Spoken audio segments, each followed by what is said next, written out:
R dot cross પી બરાબર શું થાય? આર ડોટ એટલે derivative dr by dt. dr by dt ને આપણે શું કહીશું? dr એટલે અંતર ભાગ્યા સમય, એટલે એને આપણે કહીશું વેગ. તો એ વેગ અહીંયા દર્શાવેલો છે, વેગ multiply m into v. P એટલે મોમેન્ટમ, એટલે વેગમાન બરાબર શું થાય? m into v. એટલે v cross m into v તો શું થશે? એ 0 થશે, આપણે જાણીએ છીએ. એવી રીતના બીજી જે ક્વોન્ટિટી જે છે એની વાત કરીએ આપણે, r cross p dot, r cross dp by dt is equal to r cross f. તો એ ઇક્વેશન જે છે એ આપણે અહીંયા મૂકીશું, n is equal to dl by dt is equal to r cross F.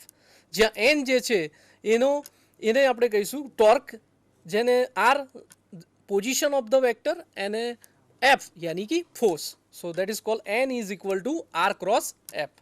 But suppose કે torque જે છે આપણે એ 0 લઈએ તો શું થાય? જો ટોર્ક આપણે જો 0 લઈએ એ વખતે આખી ક્વોન્ટિટી યાની કે ડીએલ બાય ડીટી જે છે એ પણ કેવું થશે? 0 થશે. એટલે કે એન્ગ્યુલર મોમેન્ટમ જે છે એ કેવું થઈ જશે? કોન્સ્ટન્ટ થઈ જશે. તો એને આપણે આ રીતનું દર્શાવી શકાય કે if no torque is acting on a particle, its along momentum is constant.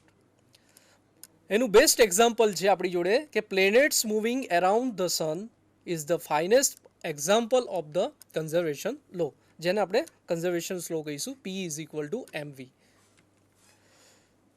આગળ વધીએ વિદ્યાર્થી મિત્રો, તો આપણે એક સિસ્ટમ ઓફ પાર્ટિકલ એટલે કે એક કણો, એન કણોના બનેલા તંત્ર વિજ્ઞાનની વાત કરીએ. તો એન કણોનું બનેલું તંત્ર વિજ્ઞાન જે છે એ અહીંયા આપણે દર્શાવેલું છે, જેની અંદર આઈ સુધીના માસ લીધેલા છે, M1 M2 up to MI સુધીના માસ છે, અને એ પ્રમાણે એનું ડિસ્ટન્સ પણ મેઝર કરેલું છે, R1 R2 up to RI. તો હવે આ જે સિસ્ટમ જે છે એના પર આપણે વાત કરીએ તો બે પ્રકારના બળ લાગી શકે. એક તો બાહ્ય બળ, અને બીજું જે છે જેને કહીશું આંતરિક બળ. એટલે કણોનું જે આંતરિક બળ જે છે એની પણ વાત કરીશું, અને બાહ્ય બળ યાની કે બહારથી કોઈ બળ લગાડીએ તો એ તંત્ર પર, એન કણોના બનેલા તંત્ર પર શું અસર થાય છે એ અહીંયા દર્શાવેલી છે. તો એના માટે આપણે પહેલું શું મેઝર કરીશું? પહેલું જે કણોનું માસ જે છે એ માસને આપણે ભેગું કરીશું. એ ભેગું કરવા માટે આપણી જોડે ઇક્વેશન છે, the total mass m of the system is given by m is equal to summation of i is equal to 1 to n mi. યાની કે એક કરતાં વધારે માસ લીધું છે, એટલે i સુધીના માસ છે એટલા માટે અહીંયા આપણે સમેશન લીધું છે. એટલે પહેલું આપણે માસ કેલ્ક્યુલેટ કર્યું, અને એના કેલ્ક્યુલેટ કર્યા પછી આપણે પોઝિશન ઓફ ધ વેક્ટર યાની કે તંત્રો જે છે એ તંત્રોની પોઝિશન જે છે એ આપણે ડિફાઇન કરીએ. તો એના માટે અહીંયા એવું ઇક્વેશન આપ્યું છે કે r is equal to summation i is equal to 1 to n mi ri upon mi. જ્યાં mi જે છે એ એક કરતાં વધારે દળ, કણોનું દળ દર્શાવેલું છે, અને ri એટલે કે એનો ડિસ્ટન્સ છે, જેને આપણે ડિફાઇન કરીશું 1 upon m is equal to summation i is equal to 1 to n mi ri. Suppose કે તંત્ર પર બે પ્રકારના બળ લાગે છે. પહેલું બળ જે છે એ ઇન્ટરનલ છે. એ કેટલા કણને લાગે છે? તો આપણી જોડે આઈ કણોનું તંત્ર વિજ્ઞાન છે, તો આઈ કણ સુધી એટલે આઈ પાર્ટિકલ જે છે ત્યાં સુધીનું એને ફોર્સ લાગે છે, એટલે કે બળ લાગે છે. અને બીજું જે છે એ બાહ્ય બળ, જેને આપણે કહીશું કે FI એક્સટર્નલ, એટલે કે એક્સટર્નલ ફોર્સ પણ આઈ કણ સુધીનો લાગશે. તો એના માટે આપણે એક આવી ઇક્વેશન ડિફાઇન કર્યું છે કે the total internal force acting on the I particle. I particle છે એટલે એક પાર્ટિકલ હોય તો આપણે એને FI ઇન્ટરનલ કરીએ, પણ એક કરતાં વધારે પાર્ટિકલ છે, એક કરતાં વધારે કણો છે, એટલે એને અહીંયા આપણે સમેશન સ્વરૂપમાં દર્શાવેલું છે. પણ એની અંદર અહીંયા લખેલું છે કે I is not equal to J, I બરાબર જે છે એ જે નથી. તો એ શું છે? તો એની વાત કરીએ તો પહેલું આપણે મેઝર કરીએ કે મોમેન્ટમ લીધેલું છે, જેને આપણે લીધું છે PI dot is equal to FI internal plus summation of FI internal. યાની કે જે કણોનું સિસ્ટમ જે બનેલું છે એને અહીંયા ફર્સ્ટ ટર્મ જે છે એ એવું કહેવા માગે છે, the right hand side of equation represent the external force on the I particle. યાની કે પહેલું જે ઇક્વેશન છે એ એવું કહે છે કે right hand side of the force એટલે કે બહારથી જે બળ જે છે એ બાહ્ય બળ જે છે, એક્સટર્નલ ફોર્સ જે છે એ ફક્ત પહેલા ઇક્વેશનના પહેલા ભાગમાં લીધેલું છે. બીજું જે છે સેકન્ડ ટર્મ જે છે એ એવું કહે છે કે second term is a vector sum of all the internal force due to the internal of the remain n-1 particle with the I particle. यानी कि આપણે n કણોનું સિસ્ટમ છે એના કરતાં એક ઓછો પાર્ટિકલ यानी कि n-1 પાર્ટિકલનું અહીંયા કેલ્ક્યુલેશન કરેલું છે. હવે આપણે એવું વિચાર કરીએ કે સપોઝ આ જે તંત્ર બનેલું છે એમાં ઇન્ટરનલ જે છે ફોર્સ એ આપણે 0 લઈ લઈએ તો શું થાય? જો ઇન્ટરનલ ફોર્સ 0 લઈ લઈએ છે તો ઇન્ટરનલ ફોર્સને આપણે આ રીતે ન્યૂટનના ગતિના ત્રીજા નિયમ પ્રમાણે આપણે આ રીતના દર્શાવી શકાય કે આઘાત અને પ્રત્યાઘાત પરસ્પર સરખા અને વિરુદ્ધ દિશામાં હોય છે. કારણ કે સિસ્ટમ જે છે કણોનું બનેલું જે તંત્ર છે એની અંદર કણોને એકબીજા ઉપર બળ લાગશે એટલે કે ઇન્ટરનલ બળ હશે અને સાથે સાથે એક્સટર્નલ બળ પણ હશે. એ બંને એકબીજાની વિરુદ્ધ દિશામાં હશે. તો આપણે અહીંયા એવું કહી શકાય કે F I internal is equal to minus F I internal યાની કે એકબીજાના કણો જે છે જે ઇન્ટરનલ ફોર્સ જે છે એકબીજાની વિરુદ્ધ દિશામાં હશે. એટલે અહીંયા આપણે એવું રિપ્રેઝેન્ટ કરીએ કે interaction force between the I and J particle are equal and opposite.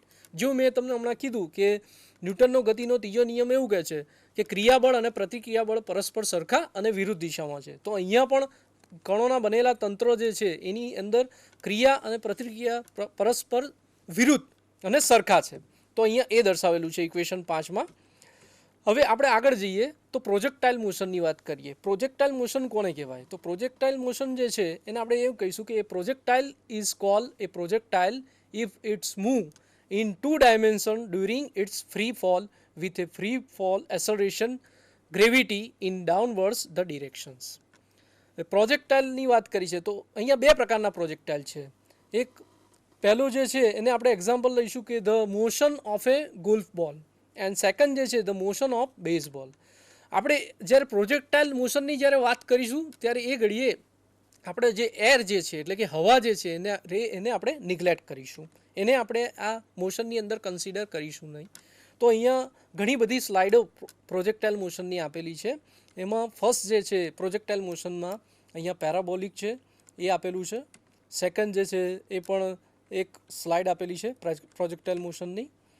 હવે ફ્યુચર પ્રોજેક્ટાઇલ મોશન છે એમાં છે 2 ગોલ્ફ બોલ. તમે જોશો વિદ્યાર્થી મિત્રો કે આની અંદર જે છે એ એર જે છે એ એબસન્ટ લીધેલી છે અને આમાં આપણે એવું કહી શકાય કે each ball falls through the same vertical distance in the same interval of time. એટલે કે દરેક ડિસ્ટન્સ જે હશે એ સેમ હશે, ઇન્ટરવલ સેમ, ટાઈમ એનો જે છે દરેક બોલની વચ્ચે એ ડિસ્ટન્સ જે છે એ સેમ હશે અને એનો ટાઈમ ઇન્ટરવલ પણ કેવો હશે? સરખો હશે. ફ્યુચરમાં બીજો એક પ્રોજેક્ટાઇલ મોશન આપણે લઈ શકાય એને આપણે કહી શકાય કે 0G પાથ. તો ગ્રેવિટી જે છે એ ગ્રેવિટેશનલ પાથની વાત કરી છે અહીંયા કે ball hits the following the ball and can falls a distance h यानी कि height from the position of zero gravitational path. So there are no free fall acceleration. અહીંયા એક્સેલરેશનની વાત કરી છે પણ કેવું છે? ગ્રેવિટેશનલ છે, નો એક્સેલરેશન છે. यानी અહીંયા આપણે ગ્રેવિટીની વાત કરીશું in the form of negative. Future projectile બીજો આપણે જોઈએ તો no acceleration in horizontal direction, horizontal displacement. એના માટેના ઇક્વેશનો આપણે જાણીએ છીએ કે x minus x0 is equal to v0 x cos of θ0 into t. બીજું એક પ્રોજેક્ટાઇલ મોશન છે જેને કહીશું the vertical motion. Vertical motion માટેના આપણી ઘણા બધા ઇક્વેશનો છે. તમે જાણો છો કે 11મા ધોરણમાં આવે છે y minus y0 is equal to v0 sin theta 0 t into minus 1/2 gt square. આ ઇક્વેશન તમે જુઓ તો કોન્સ્ટન્ટ એક્સેલરેશન જે છે એને મળતું આવે છે જેને આપણે કહી શકાય કે v is equal to v0t plus 1/2 at square या you can say gt square. એટલે v જે છે એની જગ્યાએ અહીંયા લખેલું છે y minus y0. પછી v0t તો એ તો ફોર્મ આપેલું જ છે v0 into sin theta 0 into t -1/2 at square છે. તો અહીંયા જે છે આપણે શું લીધું છે? a બરાબર g, કારણ કે ગ્રેવિટેશનલ ફોર્સની વાત કરીએ છીએ આપણે ઇન પ્રોજેક્ટાઇલ મોશનમાં એટલા માટે અહીંયા g લખેલું છે. આ પણ ઇક્વેશનો જ છે પ્રોજેક્ટાઇલ મોશનના vy એન્ડ vy સ્ક્વેર. હવે ફ્યુચર જે પ્રોજેક્ટાઇલ મોશન છે એના પણ બીજા છે પેરાબોલિક પાથ લીધેલો છે. એ પેરાબોલિક પાથ માટેનું ઇક્વેશન છે જેને આપણે tan થીટા જેને સ્લોપ કેલ્ક્યુલેટ કરીશું એ અહીંયા દર્શાવેલું છે. પેરાબોલિક જે મોશન જે છે એમાં ઇનિશિયલ જે વેલોસિટી છે એ ઓલવેઝ આપણે કેવી લઈશું? 0 લઈશું. આ પણ એક પ્રોજેક્ટાઇલ મોશનનો પાર્ટ છે જેને કહીશું R. R is equal to v0 square sine 2θ0 by gravity. R જે છે એ જે મેક્સિમમ જે છે આર, તમે જે સ્લોપ કેલ્ક્યુલેટ કરો ડિસ્ટન્સ, એ 45 ડિગ્રીનો તમે લઈ શકશો, એથી વધારે લઈ નહીં શકાય, કારણ કે આપણે પ્રોજેક્ટાઇલ મોશનની વાત કરીએ છીએ એટલા માટે.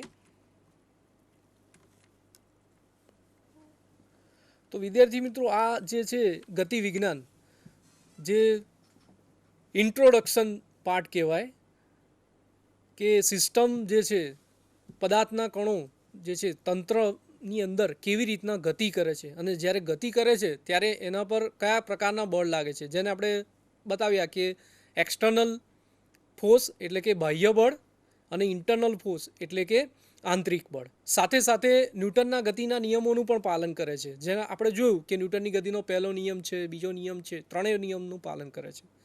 પદાર્થના તંત્રની આપણે વાત કરીએ એટલે સાથે સાથે આપણે વેગમાનની પણ વાત કરવી જોઈએ.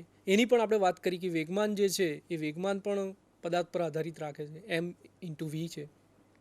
સાથે સાથે આપણે પ્રોજેક્ટાઇલ મોશનની વાત કરી.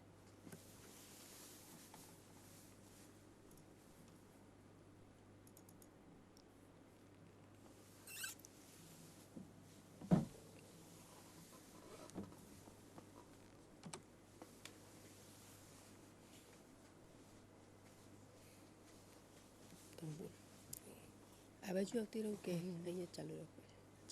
ચાલો બોલતો મારા હાથમાં બંધ. હવે વિદ્યાર્થી મિત્રો, જે રીતના તમે ક્લાસિકલ મેકેનિક્સના અને મેકેનિક્સના મૂળભૂત જે ટર્મિનોલોજી છે તેની આપણે સમજૂતી લીધી, તેના પછી હવે આપણે ચર્ચા કરીશું motion in a inverse square law force field.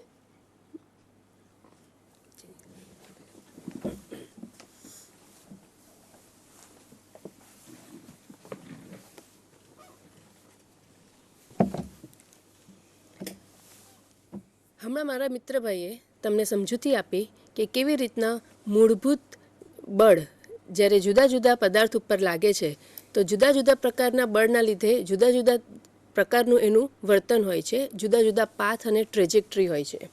એ જ રીતે એ જુદા જુદા આપણે બળમાંથી એક પ્રકારના બળની આપણે હમણાં ચર્ચા કરીએ, inverse square law force.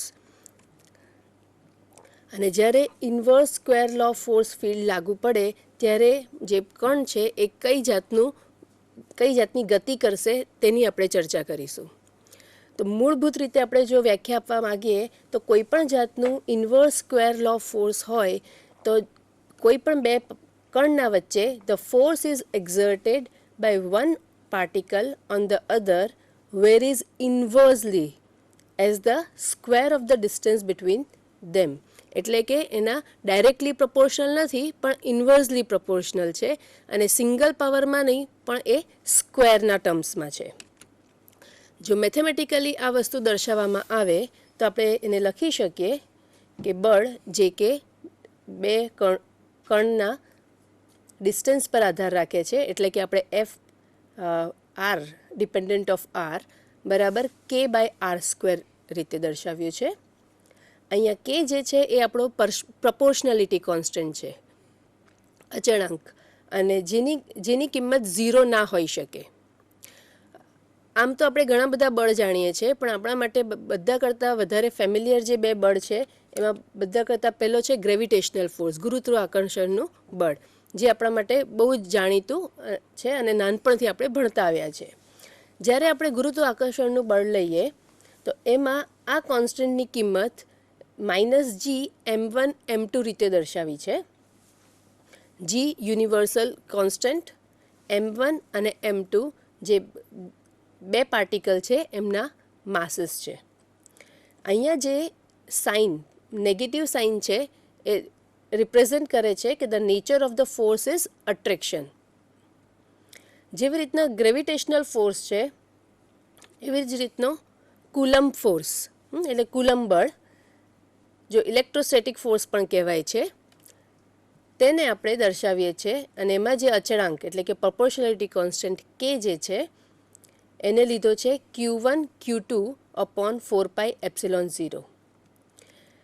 Electrostatic ફોર્સમાં આ બધા જાણો છો કે બંને રીતનો હોઈ શકે, અટ્રેક્ટિવ પણ હોઈ શકે, આકર્ષિક કાં તો રિપલ્સિવ એટલે કે પ્રતિકર્ષક, જે કે આધાર રાખે છે કે બે ચાર્જીસ Q1 અને Q2 બંને એક સરખા એટલે કે લાઇક ચાર્જીસ છે તો એ રિપલ્સિવ હશે, અને જો Q1 અને Q2 બે ચાર્જ ઓપોઝિટ હોય, એક પોઝિટિવ હોય અને બીજો જો નેગેટિવ હોય તો એમના વચ્ચે ફોર્સ ઓફ અટ્રેક્શન લાગુ થશે.